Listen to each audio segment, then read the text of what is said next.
அன்பு நண்பர்களே, உலகத் தமிழ் உறவுகளே, அனைவருக்கும் வணக்கம். இது விண்ணல் கலைக்கூடம் வழங்கும் தமிழ் மூலம் ஹிந்தி கற்போம் நிகழ்ச்சி. பாடம் 44. முற்றிலும் இலவசமான இந்த நிகழ்ச்சியை பின்தொடர சப்ஸ்கிரைப் செய்து இணைந்திருங்கள். பாடம் தொடர்கிறது. நண்பர்களே, வாங்க, நல்லா கவனிங்க. வாங்க வாங்க வாங்க கவனிங்க. சந்தேகத்தை காட்டும் இறந்த காலம், செயற்படு பொருள், குன்றிய வினை. இதான் இன்றைக்கி நம்ம பார்க்க போகிற பாடம். ஓகேயா? ஒரு நிகழ்ச்சி கடந்த காலத்தில் நிகழ்ந்ததில் சந்தேகத்தை குறிக்கும் காலம், சந்தேகத்தை காட்டும் இறந்த காலம். நடந்திருக்கலாம், நடக்காமல் இருந்திருக்கலாம், டவுட்ஃபுல்லாக சொல்கிறது. இதில் என்ன நம்ம மெயினாக கவனிக்கணும்னா, எழுவாயின் எண் மற்றும் பாலுக்கு ஏற்றவாறு வினைச்சொல் அமையும். இதுதான் ரொம்ப முக்கியமான சமாச்சாரம். இந்த வினைச்சொல் எப்படி அமையும்னா, இந்த எழுவாயின் எண் மற்றும் பாலுக்கு ஏற்றவாறே அமையும். Gender and number. ரைட்டுங்களா? இந்த சின்ன சின்ன உதாரணங்களாக பாருங்கள். ராமன் வந்திருப்பான் அப்படின்னு டவுட்டாக சொல்கிறோம். ராமன் வந்திருப்பான்.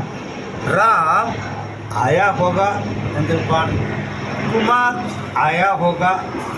कृष्णा आया होगा. என்ன ஒருமை ஆண்பால். ராம் ஆயா ஹோகா.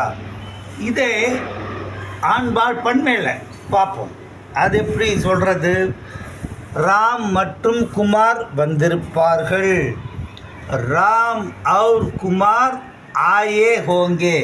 நல்லா கவனிங்க. இது ப்ளூரலில் மேஸ்குலைன் ப்ளூரல். இங்கே சிங்கிளுங்கிறனால ஆயா வந்தது. ப்ளூரல் ஆயே, இங்கே ஹோகா ஹோங்கே. ராம் மற்றும் குமார் வந்திருப்பார்கள். ராம் और குமார் ஆயே ஹோங்கே. ஆண்பால் பார்த்துட்டோம். இப்போ பெண்பால் பார்ப்போம். பெண்பாலே பெண்பால் ஒருமை, பெண்பால் பன்மை, அது மாதிரி பார்ப்போம்.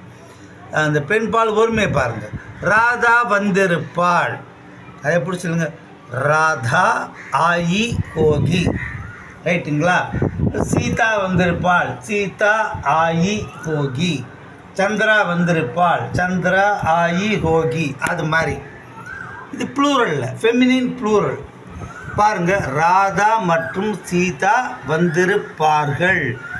ராதா और சீதா ஆயி ஹோங்கி. ப்ளூரல்ங்கிறதுனால ஹோங்கி. உங்கள் பாண்டியில் நிறைய போடுங்க. லீலா और ஷீலா ஆயி ஹோங்கி. கலா और மாலா ஆயி ஹோங்கி. ஃபண்டமெண்டல் இதான். இது புரிஞ்சுக்கிட்டீங்கள? ஃபண்டமெண்டல் இதான். இந்த ஃபண்டமெண்டலை புரிஞ்சுக்கிட்டிங்கன்னா வாக்கியங்கள்லாம் நம்ம உதாரணமாக கொடுத்து அமைக்கிறது தான்.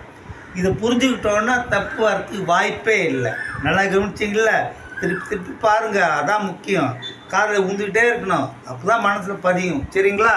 நம்ம அடுத்து 45வது கிளாஸில் சந்திப்போம்.